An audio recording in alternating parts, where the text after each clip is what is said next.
یہاں رہ کر ہم تڑپتے ہیں, ہم روتے ہیں کہ ہم مدینے جائیں, مکے جائیں, کعبہ دیکھیں, لیکن کبھی آپ نے کیلکولیٹ کیا کہ 24 گھنٹوں میں آپ کے کتنے گھنٹے حرم شریف میں گزرتے ہیں؟ اللہ, اگر آپ یہ کیلکولیٹ کریں تو آپ حیران ہو جائیں گے. ہاں کبھی غور بیٹھ کے ذرا کیلکولیٹ کریں, حساب کریں, تو شاید ٹوٹل ملا کے 24 گھنٹے میں 3 گھنٹے, کسی کے 4 گھنٹے, بہت ہو گئے تو 5-6 گھنٹے, یعنی آؤٹ آف 24 آورز آپ کے کتنے گھنٹے کہاں گزر رہے ہیں؟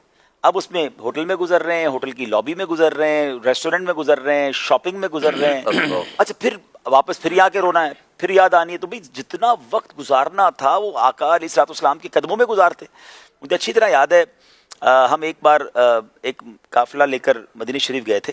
تو ایک اسلامی ماشاء اللہ بڑے دیوانے تھے, بڑے روتے تھے مدینہ شریف کے لیے. انہوں نے ایک کمال کام کیا. وہ ہمارے قافلے میں تھے, ان کے پاس ہوٹل کا بیڈ بھی تھا, شیئرنگ میں وہ رہتے تھے, مگر وہ اپنے کمرے میں نہیں آتے تھے. تو میں نے کہا یہ کہاں ہے, یہ روم میں کیوں نہیں آتے؟ تو کہتے ہیں حرم سے آتے ہی نہیں ہیں. میں نے کو کہا آپ کدھر رہتے ہو بھائی؟ تو کہتے ہیں میں نے ہوٹل میں کیوں رہنا ہے, کمرے میں تو میں ساری زندگی سوتا ہوں, میں نے مسجد نبوی شریف میں رہنا ہے. حالانکہ وہ رمضان نہیں تھا, کوئی اعتکاف نہیں تھا, وہ ادھر ہی رہتے تھے. بس وہ کپڑے چینج کرنے آ گئے, تھوڑی دیر کچھ کھانے پینے آ گئے, پھر حرم شریف چلے گئے. تو واقعی وصول کیا انہوں نے. اگر ادب کے ساتھ کوئی وہاں پڑا رہے, پڑے ہی رہنے سے کام ہو. اچھا اب یہاں ایک اور بڑا پرابلم پتہ ہے کیا اشفاق بھائی, میں نے بہت غور کیا, زیادہ دیر مسجدین نے کریمین میں ہم کیوں نہیں بیٹھ پاتے, یا ہمارے لوگ کیوں نہیں بیٹھ پاتے؟ اس کی ایک بڑی وجہ ہے.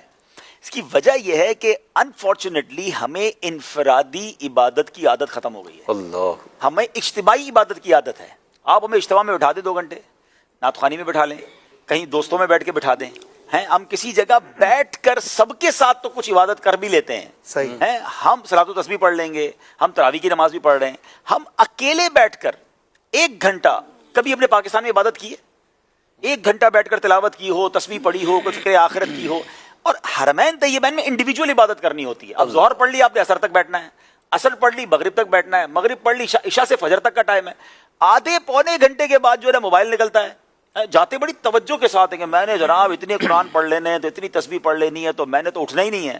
15-20 منٹ کسی کا ٹیمپرامنٹ چلتا ہے, کسی کی آدھا گھنٹہ بیٹری چلتی ہے, کسی 1 گھنٹہ چل جاتی ہے. عادت نہیں ہے, عادت نہیں ہے. اب اس کے بعد وہ موبائل نکلے گا. اچھا اس کے بعد دوست تلاش کریں گے, یار کوئی ہے کوئی جس کے ساتھ جا کے بیٹھوں باتیں کروں. حرم شریف کے اندر بھی فضول باتیں ہو رہی ہوں گی, سیاست پر باتیں ہو رہی ہوں گی, حالات حاضرہ پر بڑی بڑی آواز میں کہہ لگائے جا رہے ہوں گے. اچھا ایک تو پرابلم یہ ہے کہ کچھ لوگ یہ سمجھتے ہیں کہ اوورسیز کال کرنے کے لیے آواز بھی اوورسیز والی چاہیے. اچھا تو وہ حرم شریف سے جب پاکستان بات کرتے ہیں نا, تو میرا خیال ہے 500-600 نوازی سن دو, ہلو ہلو, ایسا لگ رہا ہے پاکستان آواز پہنچا رہے ہیں. اچھا ارے فون کے بغیر پہنچا رہے ہیں. وہ ایسا سمجھ بغیر فون کی آواز اسلام آباد یا گجرانوالہ پہنچ رہی ہے, تو وہ اتنا چیخ رہے ہوں گے. اچھا پھر وہ جو باتیں ہو رہی ہے سب سن رہے ہیں, او بچے دا کی حال ہے, تو فلاں کیا کر رہا ہے, تو وہ سو گیا.